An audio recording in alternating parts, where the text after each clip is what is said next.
ನಮಸ್ತೆ, welcome back to ಅಂಕುಶಿಕಾ Kannada ಚಾನಲ್ಗೆ. ಎಲ್ಲರೂ ಹೇಗಿದ್ದೀರಾ? ಚೆನ್ನಾಗಿದ್ದೀರಾ? ನಾವೆಲ್ಲರೂ ತುಂಬ ಚೆನ್ನಾಗಿದ್ದೀವಿ.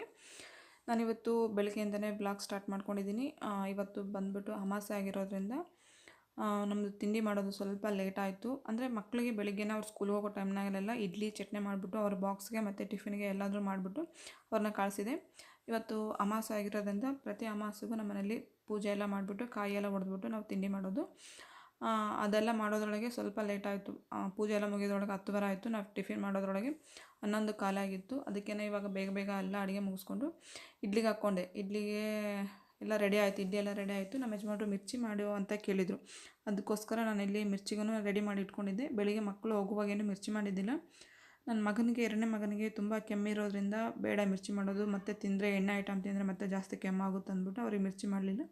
ನಮಗೋಸ್ಕರ ಇಲ್ಲಿ ಮತ್ತೆ ಮಿರ್ಚಿ ಮಾಡ್ಕೊತಾ ಇದ್ದೀವಿ.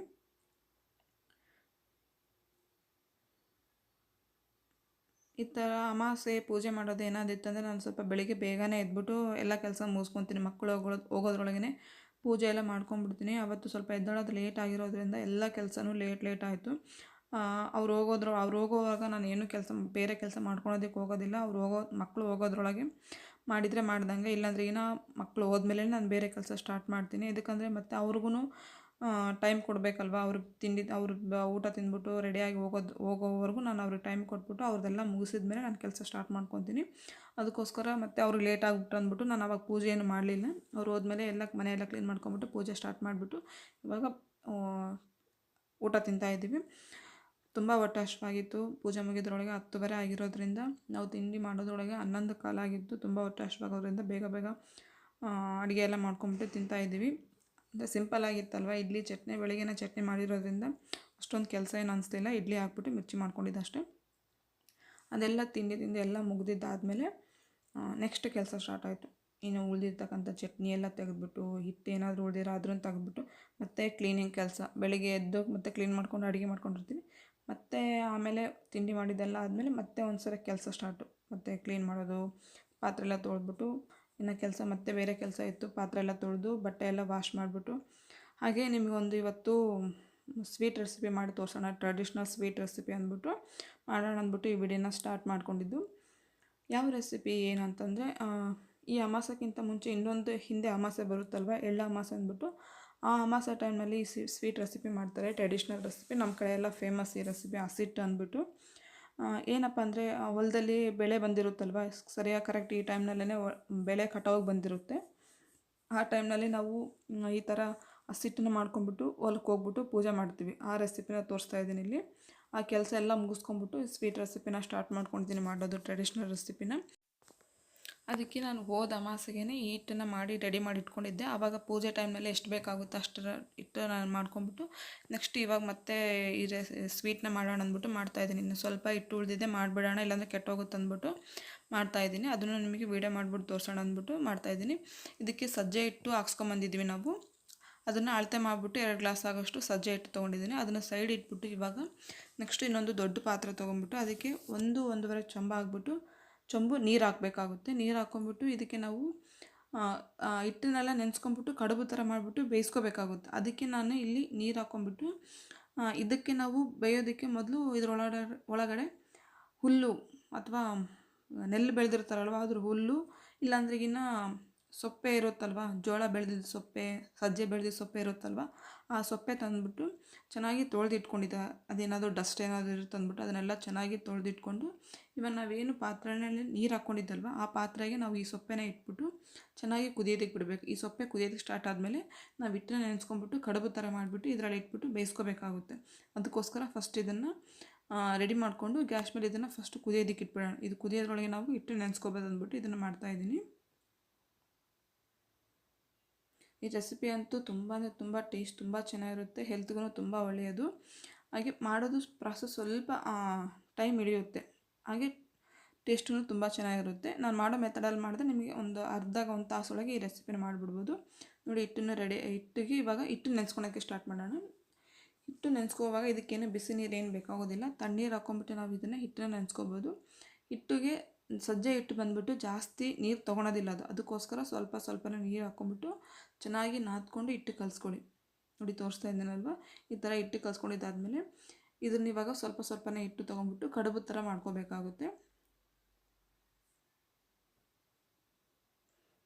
ಕಡುಬು ಅಂದರೆ ಬಟ್ಲು ಥರ ಏನು ಮಾಡೋದಿಲ್ಲ ನಾವು, ಈ ಥರ ಉದ್ದ ಶೇಪ್ ಮಾಡಿಬಿಟ್ಟು ಮಧ್ಯದಲ್ಲಿ ತೂತು ಹಾಕ್ತೀವಿ, ಹೋಲ್ ಹಾಕ್ತೀವಿ. ಆ ಥರ ಮಾಡೋದ್ರಿಂದ ನಾವು ಹಬೆಯಲ್ಲಿ ಬೇಯಿಸ್ಕೋವಾಗ ಕರೆಕ್ಟಾಗಿ ಒಳಗಡೆ ಎಲ್ಲ ಚೆನ್ನಾಗಿ ಕುದಿಯುತ್ತೆ ಅಂದ್ಬಿಟ್ಟು ಆ ಥರ ಮಾಡ್ಕೊತೀವಿ.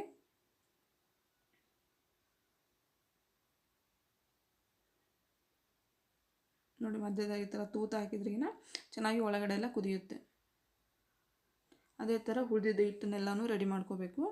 ಇವಾಗ ನಾನು ಹಿಟ್ಟು 2 ಗ್ಲಾಸ್ ಹಿಟ್ಟಿಗೆ ಈ ಥರ ಕಡುಬು ಆಗಿರೋದು 4 ಕಡುಬು ಆಗಿದ್ದಾವೆ. ನೋಡಿ ಎಲ್ಲವನ್ನೂ ಇಲ್ಲಿ ರೆಡಿ ಮಾಡಿ ಇಟ್ಕೊಂಡಿದ್ದೀವಿ. ಇವಾಗ ಸೈಡು ನಾವೇನು ಸೊಪ್ಪೆ ಇಟ್ಬಿಟ್ಟು ಕುದಿಯೋದಕ್ಕೆ ಇಟ್ಟಿದ್ದಲ್ವ ನೀರನ್ನ, ಅದನ್ನು ಅಷ್ಟು ಚೆನ್ನಾಗಿ ಕುದಿಯೋದಕ್ಕೆ ಸ್ಟಾರ್ಟ್ ಆಗಿತ್ತು. ನಾವಿಲ್ಲಿ ಮಾಡಿಟ್ಟಿರ್ತಕ್ಕಂಥ ಕಡುಬನ್ನ ಒಂದೊಂದೇ ಅದರಲ್ಲಿ ಹಾಕ್ಕೊಂಬಿಟ್ಟು ಮುಚ್ಚಿಬಿಟ್ಟು ಚೆನ್ನಾಗಿ ಕುದಿಯೋದಕ್ಕೆ ಬಿಡೋಣ. ಹಾಗೆ ನಾವಿಲ್ಲಿ ಸ್ವೀಟ್ ಮಾಡೋದಕ್ಕೆ ಬೆಲ್ಲ ಹಾಕ್ಕೋಬೇಕಾಗುತ್ತೆ. ಇದನ್ನು ಬೆಲ್ಲನೂ ಅಷ್ಟೇ ನಾವು ಸಜ್ಜೆ ಹಿಟ್ಟು ಎಷ್ಟು ಅಳತೆ ತೊಗೊಂಡಿರ್ತೀವೋ ಅಷ್ಟು ಅಳತೆಯಲ್ಲೇ ಬೆಲ್ಲ ತೊಗೋಬೇಕಾಗುತ್ತೆ. 2 ಗ್ಲಾಸ್ ಆಗೋಷ್ಟು ಬೆಲ್ಲ ತೊಗೊಂಡಿದ್ದೀನಿ. ಇದನ್ನು ಅಷ್ಟೇ ಇವಾಗ ಪಾಕ ಮಾಡ್ಕೋಬೇಕು. ಪಾಕ ಅಂದರೆ ಎಳೆ ಪಾಕ ಮತ್ತು ಗಟ್ಟಿ ಪಾಕ ಅಂತ ಏನೂ ಇಲ್ಲ. ಜಸ್ಟ್ ಸ್ವಲ್ಪ ನೀರು ಹಾಕ್ಕೊಂಬಿಟ್ಟು ಬೆಲ್ಲ ಕರಗಿಸ್ಕೋಬೇಕು. ಜಾಸ್ತಿ ನೀರನ್ನು ಹಾಕ್ಕೊಳಕ್ಕೆ ಹೋಗ್ಬಿಡಿ, ಬೇರೆ ನೀರು ಅನಿಸುತ್ತೆ. ಒಂದು ಅರ್ಧ ಗ್ಲಾಸ್ ಆಗೋಷ್ಟು ನೀರು ಹಾಕ್ಕೊಂಬಿಟ್ಟು ಇದನ್ನು ಬೆಲ್ಲ ಪೂರ್ತಿ ಕರಗಿಬಿಟ್ಟು ಒಂದು 2 ಕುದಿ ಬಂದರೆ ಸಾಕು. ನೋಡಿ ಬೆಲ್ಲ ಕುದಿಸೋಕ್ಕಿಟ್ಟಿದ್ದೀನಿ. ಈ ಕಡೆ ಸೈಡ್ ನಾವೇನು ಕಡುಬು ಕುದಿಸೋಕ್ಕಿಟ್ಟಿದ್ದೀವೋ ಅದನ್ನು ಅಷ್ಟೇ ಕುದೀತಾ ಇತ್ತು.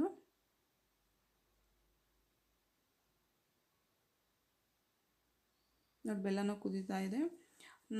ನಮ್ಮ ತಾಯಿಯವರು ನಮ್ಮ ಅತ್ತೆಯವರೆಲ್ಲ ನಾನು ಇನ್ನೂ ಇವಾಗ 2 ಗ್ಲಾಸ್ ಅಷ್ಟೇ ಮಾಡ್ತಾಯಿದ್ದೀನಿ. ಅವರೆಲ್ಲ ಮನೆಗೆಲ್ಲ ಕಲ್ತಿರ್ತಿದ್ರಲ್ವ, ಅಣ್ಣ ತಮ್ಮಂದಿರೆಲ್ಲ ಕಲ್ತಿರುವಾಗ 1 ಸೇರು 2 ಸೇರು ಎಲ್ಲ ಮಾಡ್ತಾಯಿದ್ರು. ಅದು ಮಾಡೋದಕ್ಕೇ ಬೆಳಿಗ್ಗೆ ಬೇಗ ಎದ್ದಾಳ್ತಿದ್ರು. 3 ಗಂಟೆ 3:30ಗೆಲ್ಲ ಎದ್ದಾಳ್ತಿದ್ರು.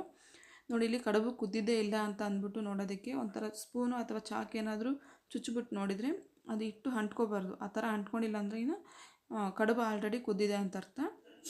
ಅದಿನ್ನೊಂದು ಸ್ವಲ್ಪ ಕುದಿಬೇಕಾಗಿತ್ತು. ಅದಕ್ಕೋಸ್ಕರ ಒಂದು 2 ನಿಮಿಷ ಕುದಿಲ್ಲ ಅಂದ್ಬಿಟ್ಟು ನಾನಿಲ್ಲಿ ಸೈಡಿಗೆ ಕೊಬ್ಬರಿ ತುರ್ಕೊಂಡು ಇಟ್ಕೊಂಡಿದ್ದೀನಿ. ಹಾಗೆ ಉರ್ಗಡ್ಲೆ ಮತ್ತು ಎಳ್ಳು ತೊಗೊಂಡಿದ್ದೀನಿ. ಎಳ್ಳು ನಿಮಗೆ ಕರೆ ಎಳ್ಳಾದರೂ ತೊಗೋಬೋದು, ಬಿಳಿ ಎಳ್ಳಾದರೂ ತೊಗೋಬೋದು, ಯಾವುದಾದ್ರು ತೊಗೋಬೋದು. ಇದಿಷ್ಟು ರೆಡಿ ಮಾಡ್ಕೊಳೋದ್ರೊಳಗೆ ಇಲ್ಲಿ ಕಡುಬು ಅಷ್ಟೇ ಕುದ್ಬಿಟ್ಟಿತ್ತು.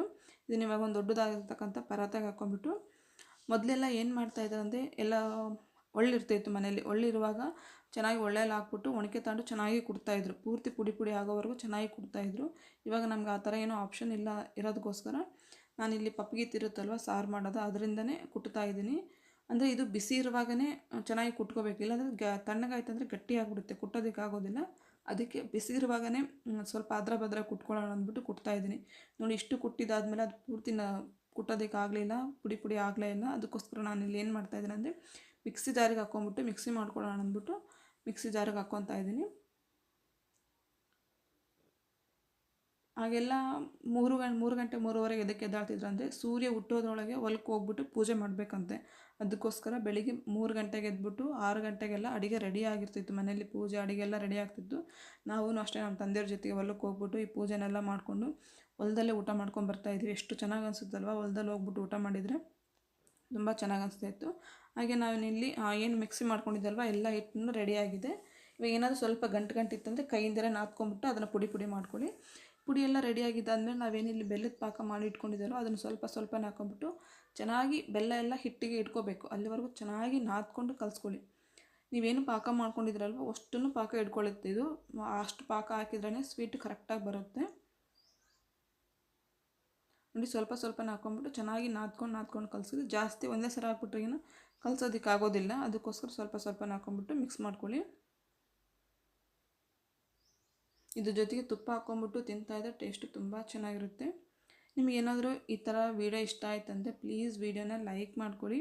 ಹಾಗೆ ನನ್ನ ಚಾನಲ್ ಏನಾದರೂ ವೀಡಿಯೋಸ್ ಇಷ್ಟ ಆಯ್ತಿತ್ತಂದರೆ ನನ್ನ ಚಾನಲ್ನ ಸಬ್ಸ್ಕ್ರೈಬ್ ಮಾಡ್ಕೊಳ್ಳಿ. ನನ್ನ ಚಾನಲ್ ನೇಮ್ ಬಂದ್ಬಿಟ್ಟು ಮಿಸ್ಸಸ್ ಕವಿತಾ ಅಂಜನ್ ಚಾನಲ್ ಅಂದ್ಬಿಟ್ಟು. ಸಬ್ಸ್ಕ್ರೈಬ್ ಮಾಡ್ಕೊಂಡ್ಮೇಲೆ ಪಕ್ಕದಲ್ಲಿರ್ತಕ್ಕಂಥ ಬೆಲ್ ಬಟನ್ನ ಪ್ರೆಸ್ ಮಾಡಿದರೆ ನಾನು ಯಾವುದೇ ಮತ್ತು ಪ್ರೆಸ್ ಮಾಡಿದ್ಮೇಲೆ ಆಲ್ ಆನ್ ಆಪ್ಷನ್ ಆಯ್ಕೆ ಮಾಡ್ಕೊಂಡ್ರೆ ನಾನು ಯಾವುದೇ ವೀಡಿಯೋ ಹಾಕಿದ್ರೆ ನಿಮಗೆ ನೋಟಿಫಿಕೇಷನ್ ಬರುತ್ತೆ. ಇಲ್ಲಿ ನನ್ನ ಮಗನಿಗೆ ಕೊಟ್ಟಿದ್ದೆ ಸ್ವಲ್ಪ ವೀಡಿಯೋ ಮಾಡಿಕೊಡು ಅಂತ, ಅವನೇ ವೀಡಿಯೋ ಮಾಡ್ತಾ ಇದ್ದಾನೆ ಇವಾಗ. ನೋಡಿ ಈ ಥರ ಸ್ವಲ್ಪ ಹಾಕ್ಕೊಂಬಿಟ್ಟು ನಾದ್ಕೋಬೇಕು. ನೋಡಿ ಎಲ್ಲ ಕಲಿಸ್ಕೊಂಡಿದ್ದಾದ್ಮೇಲೆ ಈ ಥರ ಆಗುತ್ತೆ. ಇವಾಗ ನೀವೇನಾದರೂ ಟೇಸ್ಟ್ ನೋಡಿಕೊಂಡು ಉಂಡೆ ಮಾಡ್ಕೊಳ್ಳಿ. ಉಂಡೆ ಸ್ವಲ್ಪ ನಾವಿಲ್ಲಿ ದೊಡ್ಡದಾಗೆ ಉಂಡೆ ಮಾಡ್ಕೊತೀವಿ, ಚಿಕ್ಕದೇನಿರೋದಿಲ್ಲ. ನಾವೇನು ಉಂಡೆ ಮಾಡ್ತೀವಲ್ಲ ಎಳ್ಳುಂಡೆ ಏನು ಬೇಸನ್ ಉಂಡೆ ಆ ಥರ ಇರೋದಿಲ್ಲ, ಸ್ವಲ್ಪ ದೊಡ್ಡ ದೊಡ್ಡದಾಗಿ ಉಂಡೆ ಇರುತ್ತೆ. ಈ ಥರ ಉಂಡೆ ಮಾಡಿದ್ಮೇಲೆ ಇದೇನು ಈ ಥರ ಇದೆ ಅಂತ ಅನಿಸುತ್ತೆ. ಇದಕ್ಕೆ ಕೊಬ್ಬರಿ, ಹುರ್ಗಡ್ಲೆ, ಎಳ್ಳು ಹಚ್ಚಿದ್ಮೇಲೆ ಇದರ ಅಲಂಕಾರ ಟೇಸ್ಟು ತುಂಬ ಚೆನ್ನಾಗಿರುತ್ತೆ. ಇನ್ನು ಇದಕ್ಕೆ ನಾನು ಇವಾಗ ಅದನ್ನೇ ಮಾಡ್ತಾಯಿದ್ದೀನಿ. ಎಳ್ಳು ಮತ್ತು ಹುರ್ಗಡ್ಲೆ ಮತ್ತು ಕೊಬ್ಬರಿ ಹಾಕ್ಕೊಂಬಿಟ್ಟು ಉಂಡೆನ ರೆಡಿ ಮಾಡ್ಕೊತಾ ಇದ್ದೀನಿ. ನಾನಿವಾಗ 4 ಇದು ಮಾಡೋದ್ರೊಳಗೆ ಎಷ್ಟೊತ್ತಾಗುತ್ತೆ ಟೈಮ್ ಅಂತೀವಿ. ನಮ್ಮ ತಾಯಿಯವರು, ನಮ್ಮ ಅತ್ತೆಯವರೆಲ್ಲ 1 ಸೇರು 2 ಸೇರೆಲ್ಲ ಮಾಡ್ತಾಯಿದ್ರು. ಅವರು ಎಷ್ಟು ಟೈಮ್ ಹಿಡಿತಿತ್ತೋ ಗೊತ್ತಿಲ್ಲ. ನಾವೂ ಅಷ್ಟೇ, ನಮ್ಮ ತಾಯಿ ಬೆಳಗ್ಗೆ 3 ಗಂಟೆಗೆ ಎದ್ದು ಇದೆಲ್ಲ ಮಾಡಿದರೆ, ಈ ಥರ ಏನು ನಾನು ಇಲ್ಲಿ ಕೊಬ್ಬರಿ, ಹುರ್ಗಡ್ಲೆ ಮತ್ತು ಎಳ್ಳು ಹಚ್ತಿದ್ದೀವಲ್ಲ ಆ ಟೈಮಿಗೆ ಎದ್ದಾಳ್ತಿದ್ವಿ. ಅವಾಗ ನಾವು ಇದನ್ನು ಸ್ಟಾರ್ಟ್ ಮಾಡ್ತಿದ್ವಿ. ನಾವು ಅಮ್ಮ ಉಂಡೆ ಮಾಡಿಕೊಟ್ಟಂಗೆಲ್ಲ ಇದನ್ನೆಲ್ಲ ಹಚ್ಚಿ ರೆಡಿ ಮಾಡಿ ಇಡ್ತಾ ಇದ್ವಿ. ನೋಡಿ, ಟೇಸ್ಟಿಯಾಗಿರ್ತಕ್ಕಂಥ ಟ್ರೆಡಿಷ್ನಲ್ ಹಸಿಟ್ಟು ರೆಸಿಪಿ ರೆಡಿಯಾಗಿದೆ. ಇದನ್ನು ಇವಾಗ ಟೇಸ್ಟ್ ಮಾಡಿ ತೋರಿಸ್ತಾ ಇದ್ದೀನಿ. ಟೇಸ್ಟ್ ಅಂತೂ ತುಂಬ ಚೆನ್ನಾಗಿತ್ತು. ನನ್ನ ಚಿಕ್ಕ ಮಗನಿಗೆ ಈ ರೆಸಿಪಿ ತುಂಬ ಇಷ್ಟ. ಅವನು ಮಾಡ್ತಾ ಇರುವಾಗ ಬಂದು ಕೇಳ್ತಾ ಇದ್ದ, ಅಮ್ಮ ನನಗೊಂದು ಕೊಡು ಅಂತ. ಅವನು ಸೈಡ್ ತಿಂತಾ ಇದ್ದಾನೆ. ಇವಾಗ ನಾನು ಟೇಸ್ಟ್ ಮಾಡಿ ನೋಡ್ತಾ ಇದ್ದೀನಿ. ವಿಡಿಯೋ ಇಷ್ಟ ಆಯ್ತು ಅಂದರೆ ಲೈಕ್ ಮಾಡಿ. ಮುಂದಿನ ವೀಡಿಯೋದೊಂದಿಗೆ ಸಿಗ್ತೀನಿ ಫ್ರೆಂಡ್ಸ್. ಅಲ್ಲಿವರೆಗೂ ನಮಸ್ಕಾರ.